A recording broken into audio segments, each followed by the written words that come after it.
Hey guys, it's me, one of the founders of Skylar and Co. Bait, here with a 15-minute podcast to start off this business. So I'm just going to talk about the business, fishing, all that great stuff. So turn down your volume, buckle in, and get ready for 15 minutes of craziness. This will be a thing. We do 15 minutes recording, 15 minutes of fish talk, 15 minutes of this crap. Today it's just going to be me. Co-founder Sam is not available at the moment.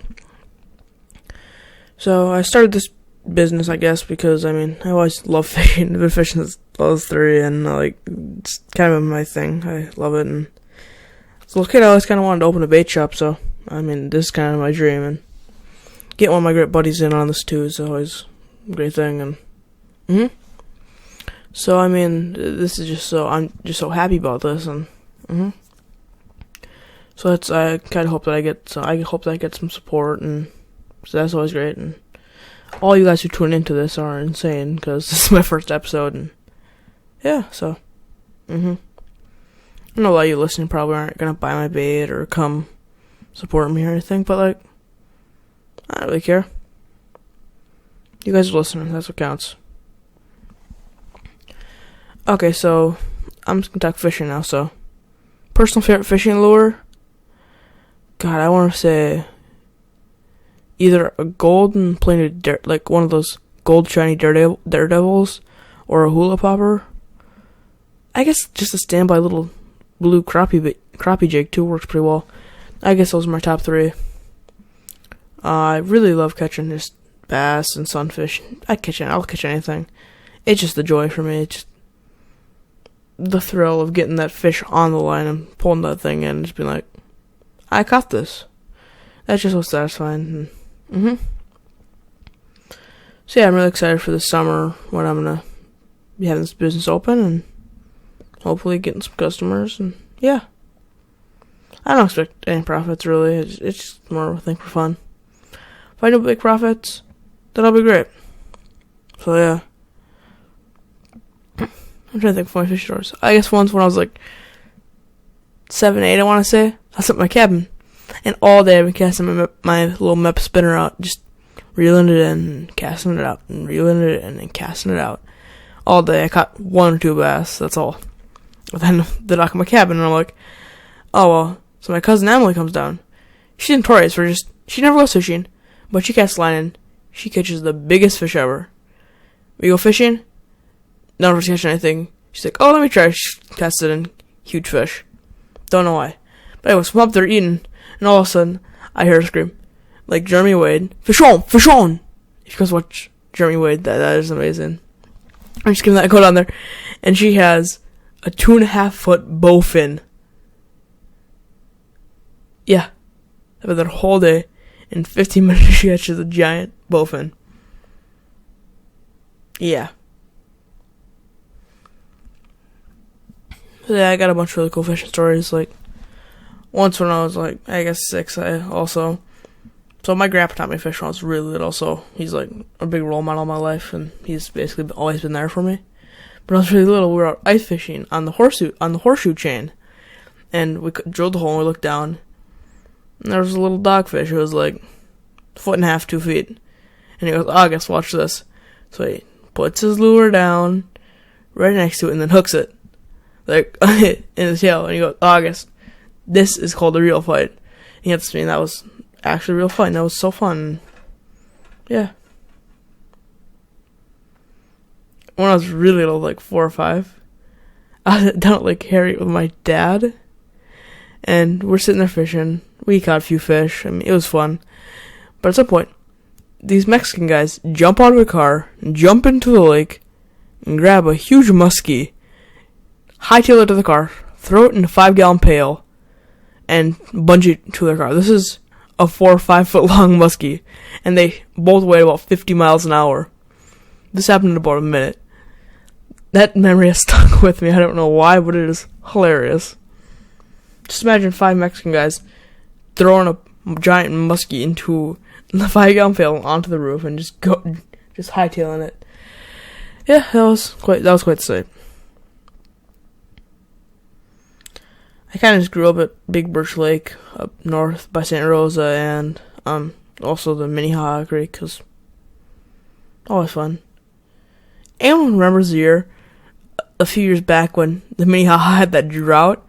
That was such a fun year. I just sat there and just went fishing in the little puddles there, because all the fish were concentrated, and it was so fun. Yeah, that was a great summer, so despite the fact that it was a drought.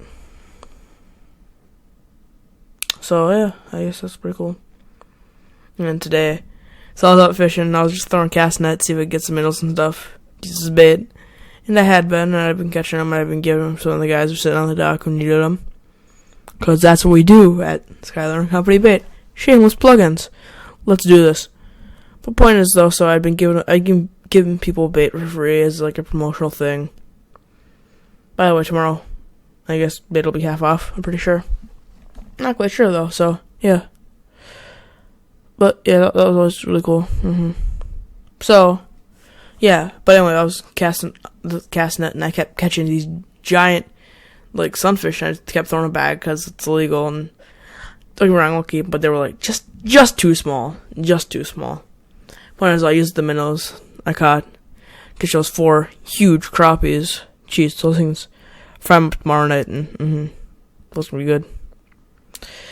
And then also, that muskie's been there forever, but it just goes by the dock just every 15-20 minutes. It's been there since I was a really little kid, and everyone dreams to catch that thing. But when I was really little, I guess, like, not really little, I guess 5 or 6, my mom and my dad were still together. My mom spent a whole summer trying to catch that muskie. No luck. She was sitting there waiting, and then bite the hook, and she'd go over there and she would miss it. Having full for a whole summer, that was just hilarious and depressing. Well, anyway, I was out there fishing, and I was just going for bass and stuff. I caught like 2 okay bass, but that's all. Point is, though, that muskie, it bit onto my line once, and I'm like, oh my god, this is a muskie. Because I was on the phone with my grandpa, too, because me and him were talking about fishing, how I caught those giant crappies. And I pulled that thing in, and it's in the shallow water. I'm like, okay, I'm just going to pull it out quick, and it'll be over with. And I'm going to get some pictures, and I'm going to release it. Right there in that shallow water, just as I'm reaching down to grab it, it just threw the hook. And swam away. God. I was dreaming crazy. So I called my grandpa back and said, threw the hook. And he goes, you stay there until you catch that muskie.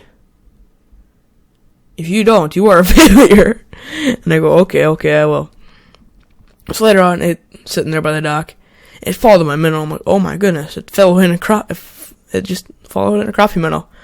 What a good day. And then it opened its mouth and started like almost underwater yawning. It wasn't going for lure, I could tell. When I did that, I quick just hooked it in the mouth. Because like my lure was right next, like the minnow's right next to the mouth, so I just quick dunk, right at the top of the mouth, and it was on. And for about 5 minutes, it was wrapping itself around poles and stuff at the end of the dock. One point, the pole was dragged underneath the dock, which was that was crazy. And went all the way under the dock, and for 5-6 minutes, I was sitting there at the end of the dock, just battling, and people were gathering and watching. And then I jumped over the dock, and swam and pulled it into shallow water. I fought for another 5 minutes trying to just calm it down so I could get out of the water.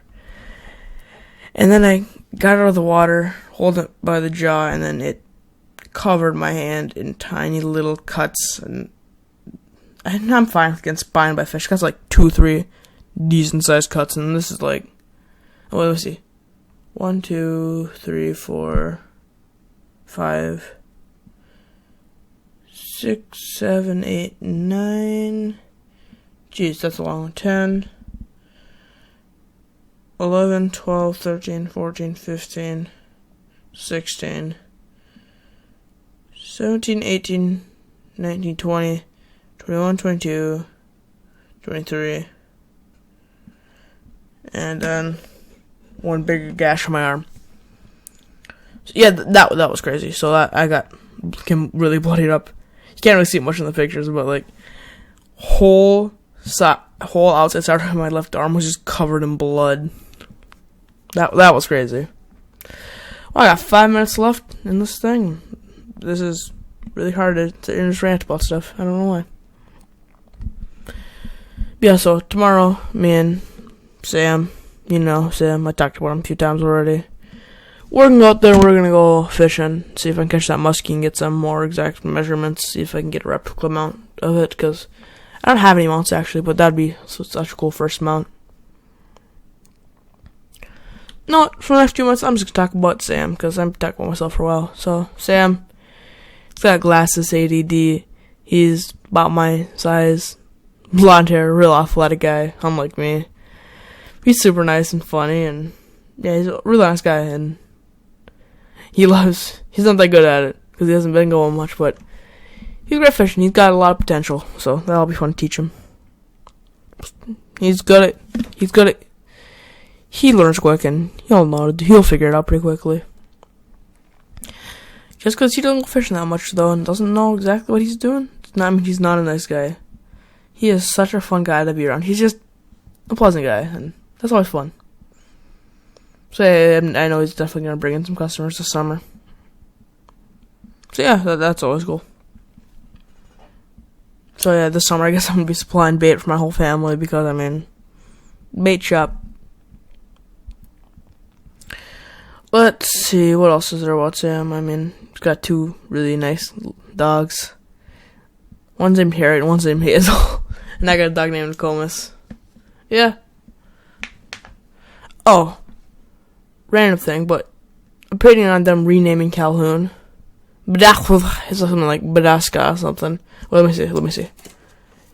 Let's use the internet.